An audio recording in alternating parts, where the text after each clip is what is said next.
The first time Xalen Bradwick had to explain ibuprofen to an alien, it was 3 minutes past midnight and he hadn't slept in 19 hours. He stood in the infirmary of the Xenthar Academy for intergalactic exchange, bleary-eyed and holding a white plastic bottle that rattled faintly with each movement. The sterile lights buzzed faintly above him, and across the room, 3 Novari students stared at him like he'd just offered them plutonium. "It's over-the-counter stuff," Xalen said, shaking the bottle for emphasis. "You can buy it for $6 at a gas station." The tallest Novari recoiled, its pale green skin rippling with alarm. "You ingest this willingly?" "Yes," Xalen replied. "It helps with pain and inflammation." "That is a Class 4 contaminant on Vector 12, another Novari said, voice quivering. "It corrodes internal membranes in juvenile growths." "I'm not a growth," Xalen muttered, unscrewing the cap and tapping 2 tablets into his palm. "I'm a guy from Ohio." The Novari trio exchanged horrified glances. One of them, the smallest, keeled slightly toward the floor and made a noise like a balloon deflating underwater. "Whoa!" Xalen reached out and grabbed the alien by the upper limb before it hit the ground. "He all right?" "No, he is traumatized," the tall one snapped. "You exposed him to a Class 4 contaminant." "You mean ibuprofen?" "Yes. I didn't even open it near him." "You shook it." Xalen blinked twice. "You're telling me the sound of pills rattling in a bottle caused him to faint?" The tall Novari hissed. "Do not make light of Novari sensitivities." "I'm not." Xalen lowered the fainted Novari gently onto the medbed. "I'm just tired. I got called down here because your roommate got a paper cut. He was leaking." "Yeah, that's blood. We all do that." The door slid open with a soft hiss and Administrator Grala entered, her dark robes sweeping the floor. Her antennae twitched slightly as she surveyed the scene. 1 unconscious Novari, 1 bottle of ibuprofen, 1 exhausted human. "Mr. Bradwick," she said evenly, "what is happening?" "I offered them ibuprofen." Grala turned her gaze to the Novari. "And you reacted by collapsing?" The tall Novari straightened. "He presented a contaminant." "It's not a contaminant," said Xalen. "It's literally what we give kids when they bump their heads. It's not dangerous to humans." Grala folded her hands. "Mr. Bradwick, may I see the container?" Xalen handed it over. Grala examined it, eyes scanning the label. "Ibuprofen," she murmured. 200 milligrams. Pain relief." She looked up. "What is the toxic threshold for humans?" "About 3,000 milligrams at once would be bad," Xalen said. "But that's like 15 pills. And the recommended dose?" 2. Grala blinked slowly. "And you feel no ill effects?" "No," Xalen said. "I mean, yeah, if you eat a whole bottle, it'll wreck your liver, but so will drinking antifreeze. We don't do that either." The fainted Novari stirred and whimpered. Grala turned to the others. "You will return to your quarters. Mr. Bradwick, please remain." The aliens shuffled out, casting wary glances back at the pill bottle as if it might explode. When the door shut, Grala sighed. "We may need a seminar." "On what?" "Human pharmacology." Xalen slumped onto the nearest stool. "Can I take the pills now?" "Please do." He did. 3 days later, the seminar happened. The lecture hall was packed with 12 different species, all seated in their respective biome-adjusted zones. The air smelled faintly of ozone, citrus, and something vaguely metallic. Xalen stood at the front, flanked by a holographic display of common Earth medications. The ibuprofen bottle hovered midair beside a box of antihistamines, a tube of hydrocortisone cream, and 1 ominous-looking bottle of cough syrup. "Let's start with basics," he said. "Not all stuff that's toxic to you is toxic to me. Same goes the other way. For example, chocolate, delicious for us, fatal to dogs. And humans aren't dogs." Anaritan raised his 4-fingered hand. "What about the red syrup?" "Cough medicine," Xalen replied. "Helps suppress coughing." Most of them have something called dextromethorphan. You take a measured dose, feel less miserable, go to sleep. It's crimson, the Narratin said suspiciously. Yeah, that's just dye. Another hand went up. This time it was a Xenthar, long and fish-like with lavender skin. Your kind consumes substances that alter brain chemistry? Yeah, antidepressants, stimulants, caffeine. All regulated. Some are prescription only. And you self-administer these chemicals? If a doctor says so, yeah. The Xenthar rubbed its cranial ridge. And this is legal? Xalen shrugged. It's medicine. But your species is still alive? Shockingly, yes. Murmurs rippled through the crowd. Someone in the back gagged audibly when he explained nasal decongestant sprays. Later that week, the real trouble started. Xalen was walking back from the hydroponics wing when he heard shouting near the dorms. He rounded the corner and saw two Uxery students pinning a human girl, Gwen Perrine, against a wall, their limbs flailing in panic. She tried to poison me, one shrieked. I didn't know. Gwen cried. I just offered him a lozenge. Xalen sprinted over. What happened? She gave me a small disc. The Uxery wailed. It burned. Was it a cough drop? Xalen asked. I don't know what that is. Gwen pulled a crushed wrapper from her pocket. It was menthol. He thought it was poison, Xalen said. It's not. It's just minty and cold. The Uxery looked at him, eyes wide with accusation. Cold. It made my inner throat freeze. You're not supposed to chew them, Gwen said, voice shaking. I panicked. Xalen helped extract Gwen from the Uxery's grip. Okay, no giving out human medicine without asking. That includes cough drops. I wasn't trying to hurt him, Gwen said, trembling. I know. He knows now too, right? The Uxery nodded slowly. It was alarming, but I am unharmed. Grala showed up a moment later, her expression unreadable. Xalen gave her a summary and she sighed again, longer this time. We need a rule, she said. No human substances shall be shared without explicit permission from the Medibay. Good idea, Xalen said. I'll help write it up. The rule helped, but not enough. 2 weeks later, a Varnax student had a headache and asked Xalen if he had anything mild. Xalen offered him half a tablet of acetaminophen. The Varnax examined it, nodded, and swallowed it. 10 minutes later, the Varnax was on the floor, twitching. Xalen called emergency medics while trying to keep the alien from seizing. He said he was fine with trying it. You didn't test compatibility? The medic barked. He said he'd had caffeine before. The Varnax survived but was out for 3 days. The Academy launched a full investigation. Xalen was suspended from infirmary duty until further notice. A tribunal was held and Xalen had to testify. He stood in front of a semicircle of administrators and medical officers, each one glaring at him. You gave a non-Earth species human medication without biocompatibility testing, one said. He asked for it.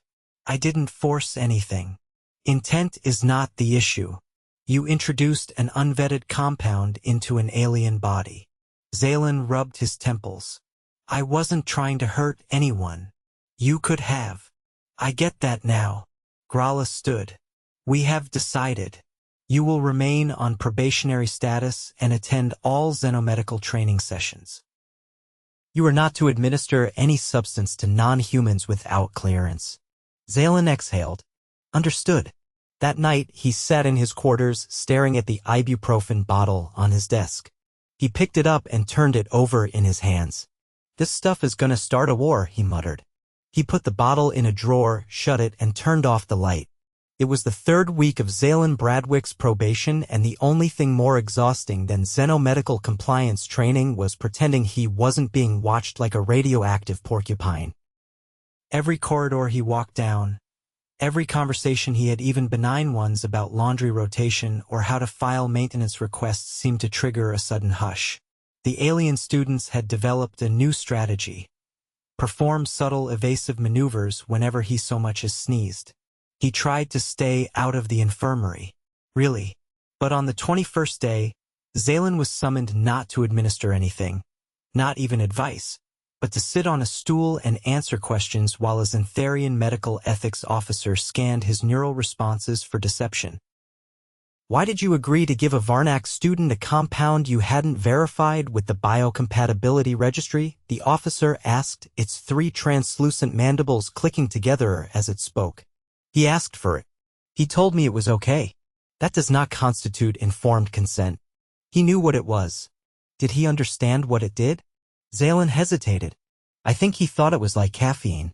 Then he did not understand. The scanner glowed faintly. Xalen wasn't lying.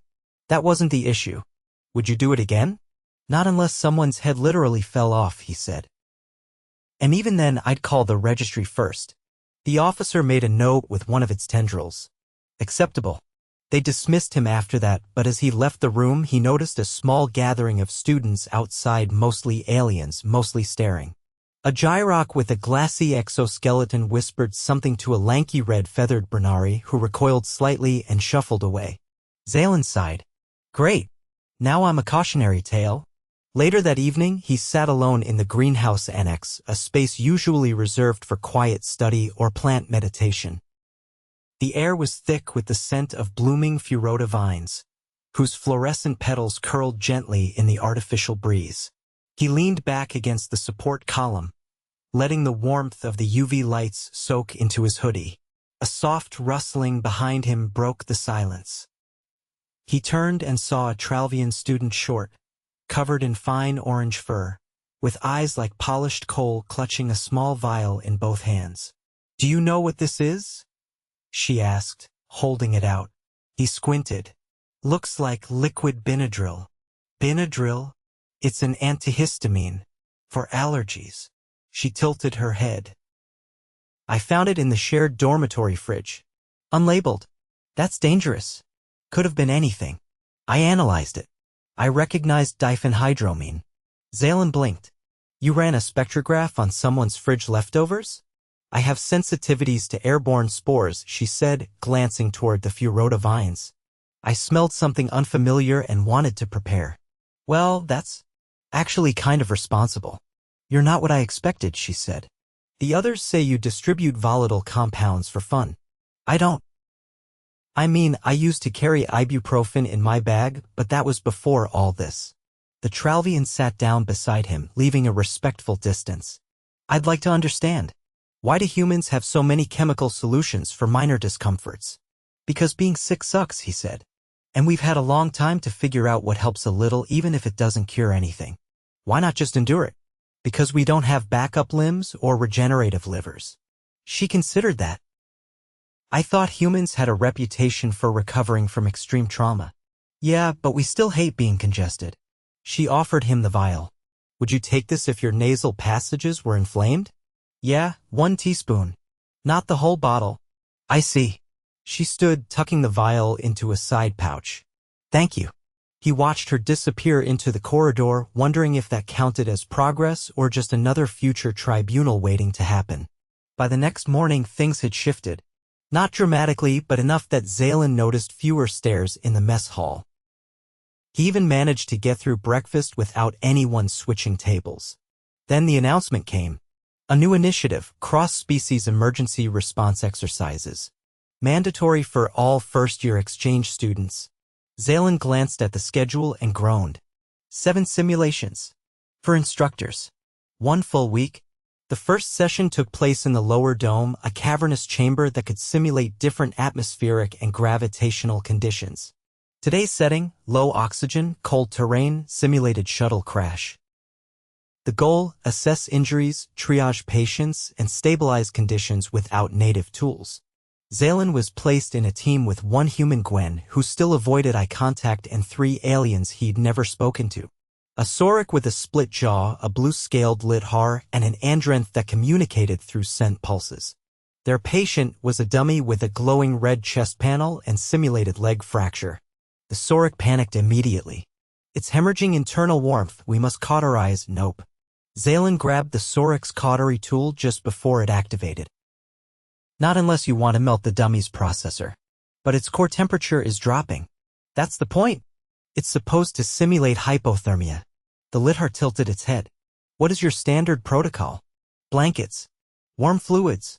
Maybe a thermal pack. Not a plasma torch. The Xenthar released a burst of pine-scented vapor. Gwen translated. He says he can synthesize glucose injectables. No, Xalen said immediately. It's a dummy. Don't inject anything. The Sorek buzzed with frustration. What can we do? Insulate. Elevate the legs.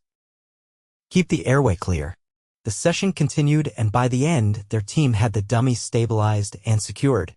The instructor gave them a passing score, though he noted excessive human vetoes in the report. Outside the dome, the Xenthar approached Xalen. You have experience with field wounds? Basic first aid. A little camping trauma. Nothing serious? You spoke with certainty. Yeah, well, when someone tries to cauterize a mannequin, you kind of have to step in. The Xenthar blinked slowly. I would like to learn more. Start by not using lasers to treat frostbite.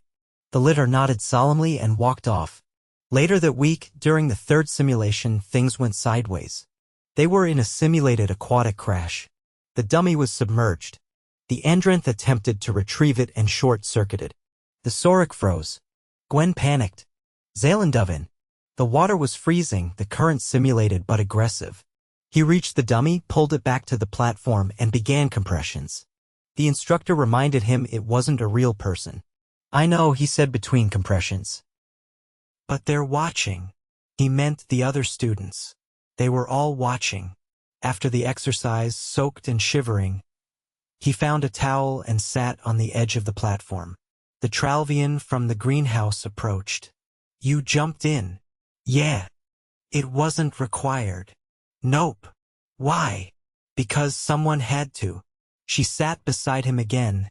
Same respectful distance. I've been reading about your species, she said. You developed antibiotics by accident. Yeah. Mold on bread. Penicillin. And now you manufacture it deliberately. Yep. Have you ever ingested mold intentionally? He laughed. Blue cheese counts. She looked horrified. Forget I said that. There was a pause. Then she said, I found a biocompatible analog to diphenhydramine, synthesized from local botanicals. Nice. I would like you to help me test it. He looked at her. On me? No. On a culture sample.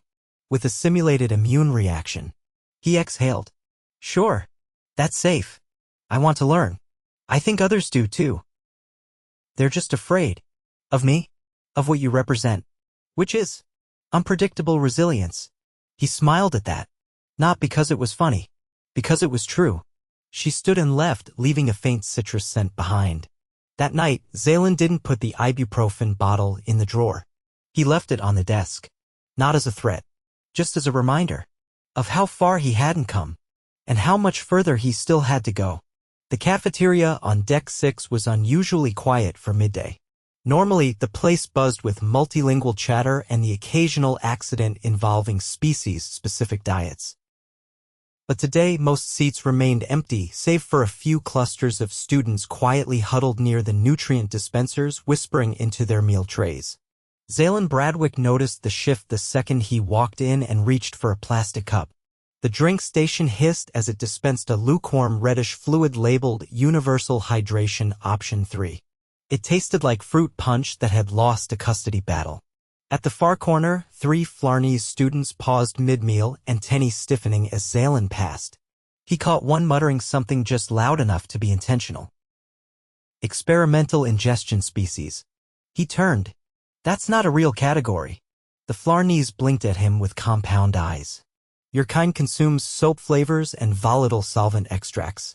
We call it cinnamon and mouthwash, Xalen said, setting his tray down across from them. And nobody eats mouthwash. Yet you rinse your oral cavity with it. Then spit. Another Flarnese leaned in. Spitting is not hygienic. Better than swallowing antiseptic, Xalen said through a mouthful of rehydrated protein squares. Anyway, what's the problem this time? One of them tapped a translucent tablet. Your species customs are being reviewed again. Word travels. The Varnax Council has requested a precautionary quarantine on all human personal items. Xalen set his fork down. You mean my socks? And your topical creams. and all oral tablets stored in residential quarters. That's half my luggage. Correct. He stood up, tray half finished. Fine. If they want to confiscate my chapstick, they can come take it themselves. Outside the cafeteria, Grala was waiting. She didn't say anything at first, just gestured for him to walk with her. They moved down the corridor, passing a group of Bernari students practicing vocal modulation exercises. Let me guess, Xalen said. You're here to talk about the precautionary quarantine. No, Grala replied. I'm here to talk about the petition. What petition? There is a movement among several student groups to restrict humans from carrying any non-academy certified substances. They claim your species applies unknown treatments impulsively. He rubbed his face. I'm not running a pharmacy out of my sock drawer. I carry a first aid kit. That's it. They've submitted 3 incidents, one of which involves a nasal inhaler. That was a decongestant. I used it in my own room. It triggered an allergic reaction in a neighboring drelth. Airflow recirculates between units C through F. He exhaled slowly. It's just menthol crystals. The weakest kind. We give it to toddlers. It paralyzed the dreltha's left lung for 2 hours. Okay, he said, stopping. Then yeah, maybe we need to label our stuff better. But banning everything? That's not going to help anyone. What if someone needs help and I'm the only one with something that works? She studied him. Do you believe your judgment is more reliable than our protocols? I think when someone's throat is closing or they've been stung by something with too many legs, they'd rather I have a backup plan than wait for clearance. Grala didn't argue. Instead, she handed him a thin folder. You've been requested to attend a joint demonstration. Tomorrow, 1 hour before second meal. What kind of demonstration? Evidentiary. A practical showcase of safe cross-species emergency response. You'll present your human methods. They will present theirs. He flipped through the folder. This is happening in the main auditorium? Yes. Who's they? The coalition representing the petitioning groups. He closed the folder. You're throwing me to the wolves. I am giving you a stage, she said, turning away. What you do with it is up to you. The next day, exactly 1 hour before second meal, the auditorium was packed. Tiered seats held nearly 200 students, most of them non-human, all staring at the stage with the kind of polite anticipation reserved for minor spectacles and public disciplinary hearings.